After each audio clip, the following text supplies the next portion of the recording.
The fourth weakness we have, bottleneck we have seen, has been the suppression of the private sector. This was another mistake.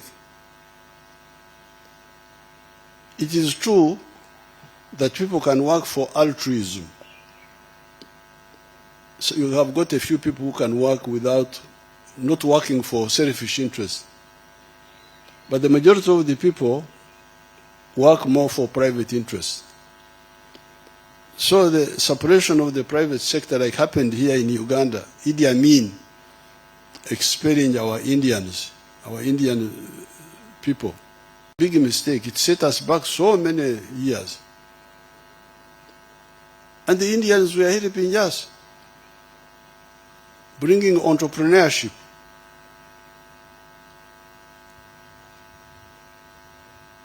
And we brought them back, and we brought other businesses. That's how the economy of Uganda has been able to come up. So that was another bottleneck. The other bottleneck has been the export of raw materials. This one is a big disaster. I was meeting an American delegation just now, and I was telling them that, please, the new government of Mr. Trump, be clear on this point.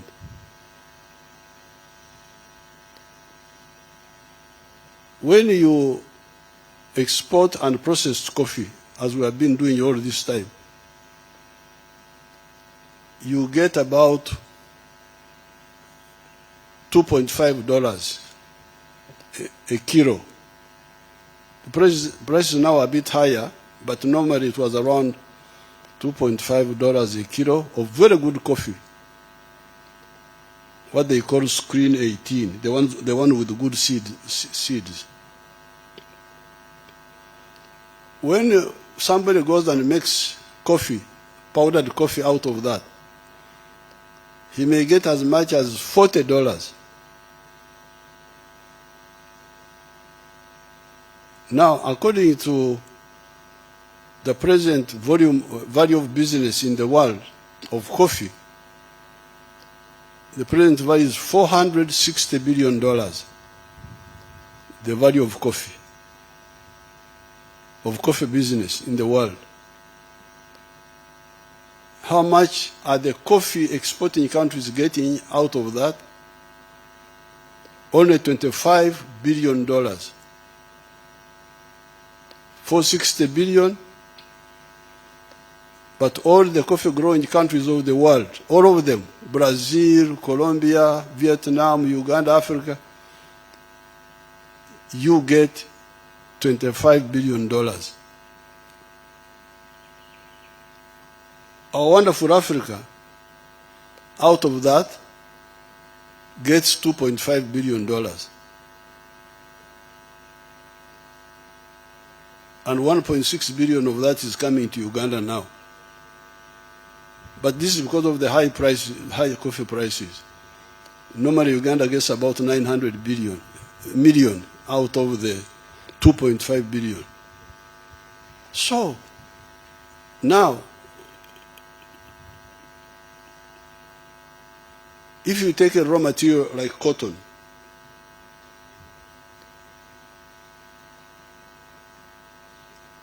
so in other words, in every kilogram of coffee, Africa is donating about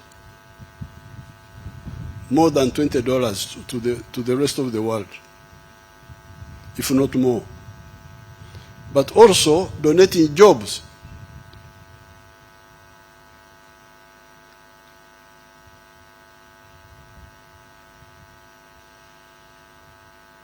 If you take textiles, cotton has got like 6 job levels.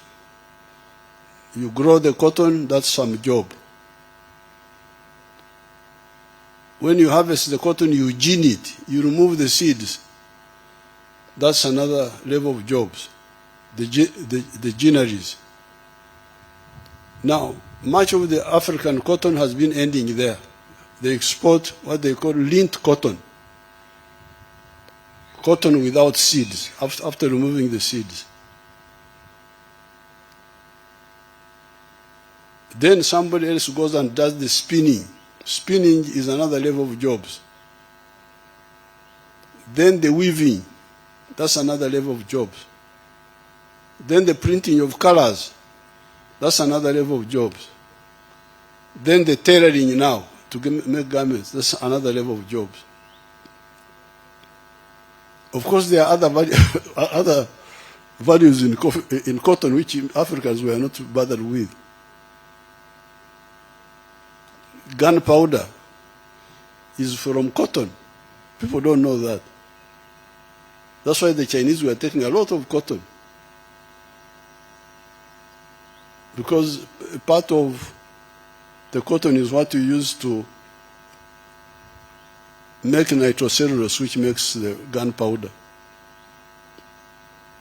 So that's another bottleneck.